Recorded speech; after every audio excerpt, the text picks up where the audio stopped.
Bienvenidas y bienvenidos a su programa de Historia, Ciencias Sociales y algo más. Un espacio de análisis, reflexión y diálogo donde el pasado y el presente se encuentran para ayudarnos a comprender el mundo en que habitamos.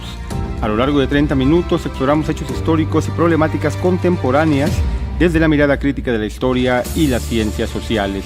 Porque entender los procesos, contextos y actores que los construyen es esencial para interpretar la realidad que nos rodea. Aquí no solo hablamos del qué pasó, sino también del por qué, para qué y qué sigue. Esto es de historia, ciencias sociales y algo más. Comenzamos. ¿En qué momento el tiempo dejó de pertenecernos? No hablo solo del tiempo del trabajo, sino de ese otro, el de la espera, el silencio, el ocio, el aburrimiento. Ese tiempo que durante siglos fue un espacio de reposo o de creación y que hoy parece estar en extinción. Vivimos bajo la sensación de que el día se nos escapa, de que no alcanza, de que todo ocurre demasiado rápido. La pregunta no es si estamos cansados, porque todos lo estamos, sino por qué estamos de esa manera. Soy José Gavino Castillo Flores y esto es de Historia, Ciencias Sociales y algo más. Hoy hablaremos del mercado más invisible y más poderoso de nuestra época, el mercado del tiempo. Un sistema que no solo compra nuestras horas, sino también nuestra atención, nuestra calma y hasta nuestra ansiedad. La idea no es para nada nueva. En el siglo XVIII, durante la Revolución Industrial, los relojes colgados en las fábricas marcaron el inicio de una nueva disciplina, la del tiempo como herramienta de control. El historiador británico E.P. Thompson, en su clásico ensayo Tiempo, Disciplina de Trabajo y Capitalismo Industrial, mostró cómo el capitalismo temprano transformó la relación de los trabajadores con dicho tiempo. Pasó de una temporalidad orgánica, marcada por las estaciones o las campanas de las iglesias, a una temporalidad mecánica, medida por la productividad del reloj. El ocio, desde ese momento, comenzó a verse con sospecha. Descansar era desperdiciar, no producir era fallar. 2 siglos después, esa lógica no ha desaparecido, solo se ha digitalizado. El reloj fue reemplazado por la notificación, la fábrica por la pantalla. Hoy nuestra atención, ese acto íntimo de mirar, pensar o sentir, se ha convertido en un recurso económico. Como afirma la economista y escritora Shoshana Zuboff, en la era del capitalismo de la vigilancia, cada instante de nuestra vida puede convertirse en dato y cada dato en ganancia. Las plataformas digitales ya no solo miden lo que hacemos, sino también cómo nos sentimos al hacerlo. Y ahí entra la ansiedad, ese estado de alerta permanente que antes era una reacción humana y hoy es una condición de toda una época. Según la Organización Mundial de la Salud, los trastornos de ansiedad aumentaron un 25% a nivel global desde el 2020, en paralelo con la expansión del teletrabajo y la hiperconexión. La psicóloga estadounidense Jan Twinch, en su estudio Generations, advierte que las generaciones más jóvenes reportan niveles históricos de estrés y agotamiento mental, no por exceso de trabajo físico, sino por la sobrecarga de estimulación. La era digital, pues, no solo ha comprado nuestro tiempo, sino que lo ha fragmentado, acelerado y vendido de nuevo. No se trata de culpar a la tecnología, eso sería absurdo, sino de entender cómo hemos llegado a este punto y qué podemos hacer para resistir sin desconectarnos del mundo. Porque el problema no es estar conectados, sino no poder dejar de estarlo. En este episodio, entonces, exploraremos cómo el mercado ha moldeado la manera en que usamos el tiempo, por qué el ocio sigue siendo castigado y de qué forma nuestra atención se ha convertido en una moneda, más bien en la moneda más valiosa del capitalismo contemporáneo. Durante buena parte de la historia humana, el tiempo era cíclico, marcado por las estaciones, los rezos o las tareas agrícolas. No pertenecía a nadie porque pertenecía a todos. La campana del monasterio, el sol de mediodía o la posición de las sombras eran referencias naturales y comunitarias. Con la llegada de la modernidad industrial, esa relación cambió radicalmente. El tiempo dejó de ser vivido y se convirtió en algo que podía medirse, comprarse y venderse. El historiador británico Edward P. Thompson, En su ensayo que ya mencionábamos, Tiempo, Disciplina de Trabajo y Capitalismo Industrial, de 1967, mostró con detalle cómo el reloj de fábrica impuso toda una nueva moral del tiempo. A comienzos del siglo XIX, la puntualidad y la producción pasaron a ser virtudes, mientras que el ocio se convirtió en sospecha. La medida del tiempo, escribió Thompson, sustituyó al contenido del trabajo. Y esa frase resume toda una transformación civilizatoria. El valor dejó de estar en lo que se hacía y pasó a depender de cuánto se hacía. Este proceso tuvo también un trasfondo espiritual. El sociólogo alemán Max Weber, en La ética protestante y el espíritu del capitalismo, observó que la cultura del ahorro, la disciplina y el trabajo constante nacía de una moral religiosa que veía el ocio como una falta. La idea del tiempo útil se internalizó. Ya no se necesitaba al capataz ni al cura para recordarla, porque el trabajador se llevaba dentro. La historia del reloj es, en realidad, la historia del cuerpo sometido al ritmo de la máquina. Con la revolución industrial llegaron los turnos, las jornadas extensas y la sincronización mecánica. El tiempo se convirtió en capital y el capital en dueño del tiempo. En ese contexto, la ansiedad moderna tuvo su primera forma: el miedo a llegar tarde, a no cumplir, a perder el trabajo o el salario. En el siglo XX, el tiempo se aceleró de nuevo. Las tecnologías de transporte y comunicación multiplicaron la velocidad y acortaron distancias. El teórico francés Paul Virilio, en Velocidad y Política, advirtió que la rapidez se convirtió en una forma de poder. Dominar el tiempo era dominar el mundo. Los relojes fueron sustituidos por cronómetros, luego por pantallas y finalmente por algoritmos que marcan no solo lo que hacemos, sino lo que debemos sentir mientras lo hacemos. El crítico cultural estadounidense Jonathan Crary, en su libro 24/7, El capitalismo tardío y el fin del sueño, sostiene que el capitalismo contemporáneo ya no tolera pausas. El sueño, dice, es un obstáculo para la producción. El descanso, esa necesidad biológica, se ha vuelto una resistencia involuntaria. Vivimos en un sistema que necesita mantenernos despiertos, activos y disponibles, no solo como trabajadores, sino como consumidores permanentes. Y ahí aparece el famoso o la famosa idea del rendimiento, como prácticamente una nueva religión. El filósofo surcoreano Byung-Chul Han, en La sociedad del cansancio, afirma que el sujeto actual ya no obedece a un patrón que lo explota, sino que se explota a sí mismo en nombre de la eficiencia. El imperativo del poder, escribe, ha pasado de debes a puedes, pero ese puedes ilimitado produce culpa, ansiedad y agotamiento. La historia del tiempo es también por eso la historia del castigo del ocio. Desde las viejas leyes contra la vagancia del siglo XVIII hasta las modernas métricas de productividad, la inactividad ha sido tratada como una amenaza al orden económico. Hoy ese castigo adopta formas nuevas. Quien no responde mensajes a tiempo, quien no está disponible, quien no produce contenido, parece fuera del sistema. Así, el tiempo, ese recurso que alguna vez nos perteneció, se ha convertido en el bien más disputado del siglo XXI. Su control define jerarquías, modela emociones y determina la salud mental de sociedades enteras. Y si antes la fábrica marcaba el compás, ahora lo hace el teléfono. Un reloj digital que no solo mide, sino que nos mide.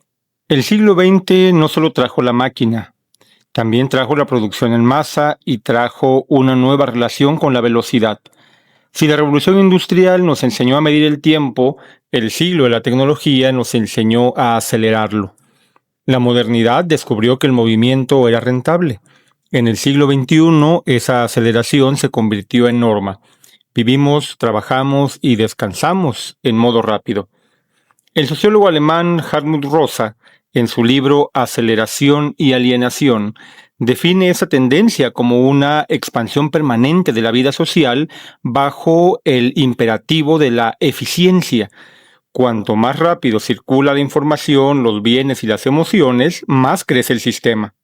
Pero esa aceleración tiene un costo psicológico: la imposibilidad de habitar el presente. Durante décadas, el mercado moldeó nuestros deseos a través de la publicidad y el consumo.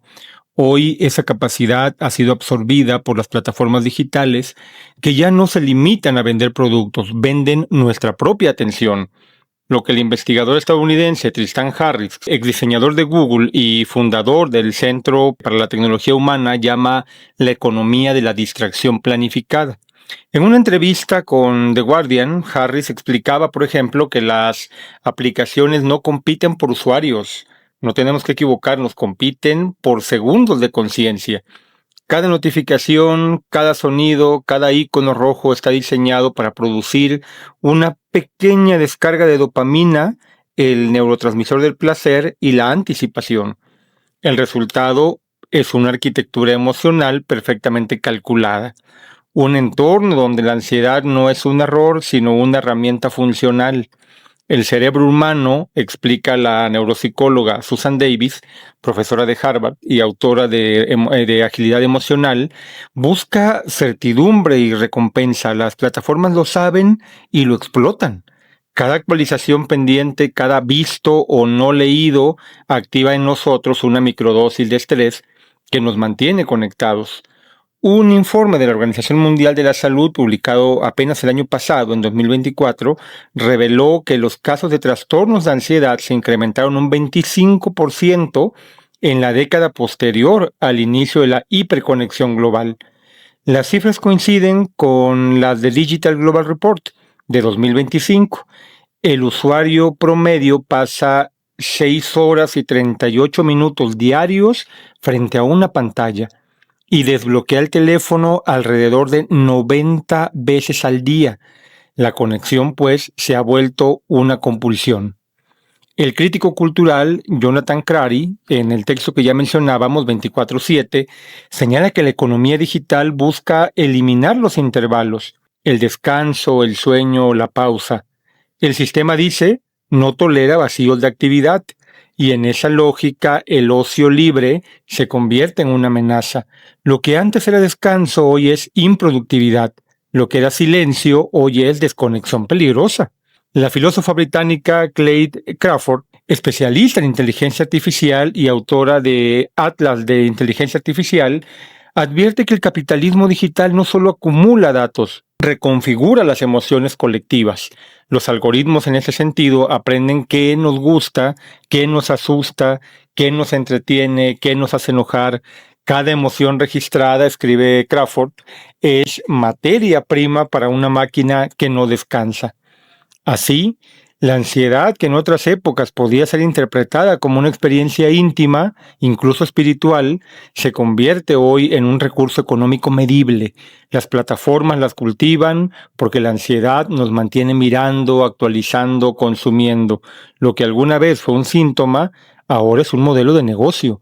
Por eso, cuando decimos que hoy en día vemos que predomina o que se aumentan los casos de ansiedad, no es solo porque los jóvenes tengan un problema personal, no tiene nada que ver, tiene que ver con un modelo de negocio que los está haciendo que sean ansiosos con una finalidad precisamente de ganancia que tienen dichas empresas. Y mientras el sistema compra esa atención, nosotros vendemos nuestro tiempo sin darnos cuenta. El teléfono, el reloj, las redes forman un triángulo perfecto, miden, notifican y exigen. A mayor conectividad, menor silencio, a mayor velocidad, menor profundidad. Vivimos así en una economía de la hora, donde todo lo que no se actualiza parece desaparecer. En palabras del psicólogo estadounidense Adam Alter, autor de Irresistible, pues las tecnologías no solo buscan que las usemos, sino que no podamos dejar de hacerlo. Esa imposibilidad es el nuevo rostro del control, un control amable, envuelto en iconos, pantallas limpias y promesas de libertad, y sin embargo, a pesar de todo, seguimos buscando calma en el mismo espacio que nos la roba. Esa es la paradoja del tiempo contemporáneo, un mercado que vende soluciones a los problemas que él produce. En un mundo que no descansa, entonces, la calma se ha vuelto un lujo. Las empresas lo saben y el mercado ha encontrado en la ansiedad una nueva veta de oro. No se trata solo de vender productos, sino de monetizar la búsqueda del equilibrio. Aplicaciones de meditación, relojes inteligentes que miden el estrés, suplementos de melatonina, retiros digitales y cursos de gestión emocional se multiplican a la par que aumentan los niveles globales de agotamiento. El sistema así ofrece descanso, pero lo vende por suscripción. En 2024, un informe del Foro Económico Mundial reveló que el 62% de los trabajadores tecnológicos presentaban síntomas clínicos de ansiedad o insomnio. Lo paradójico, observa el informe, es que buena parte de esas personas trabajan diseñando las mismas herramientas que provocan ese desgaste. Un ingeniero de Silicon Valley, por ejemplo, resumía así su contradicción en una entrevista con el Washington Post. Construyo sistemas para que la gente no deje de mirar la pantalla y luego pago una app para poder dormir. Esta economía del bienestar digital tiene su propia lógica. El sistema produce la enfermedad y vende el remedio. Decía Byung-Chul Han en La Sociedad del Cansancio que el sujeto contemporáneo se autoexplota con entusiasmo. Ya no hay un patrón externo que ordene, es el propio individuo quien se exige ser productivo, exitoso y feliz. La depresión y la ansiedad surgen cuando el yo emprendedor descubre sus límites. La libertad, escribe Han, degenera en coerción. A nivel psicológico, la neurocientífica estadounidense Judson Brewer, profesora de la Universidad de Brown, ha demostrado que la ansiedad se refuerza como un hábito cerebral. Cuanto más intentamos controlarla con recompensas rápidas, notificaciones, likes, pequeños logros, más se consolida el circuito del malestar. Dicha psicóloga explica que el cerebro busca placer inmediato para evitar la incomodidad, pero el alivio dura segundos y refuerza la dependencia. El sistema digital reproduce así ese mecanismo en escala global.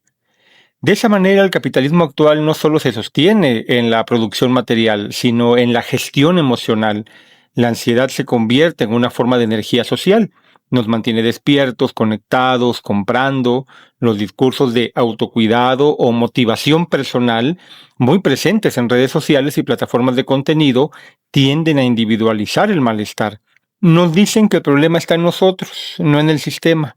Y así el agotamiento se convierte en un asunto privado, no en una cuestión política. Pero la historia nos enseña que resistir no siempre significa huir. No se trata de desconectarse del mundo digital, sino de recuperar la soberanía sobre nuestro tiempo.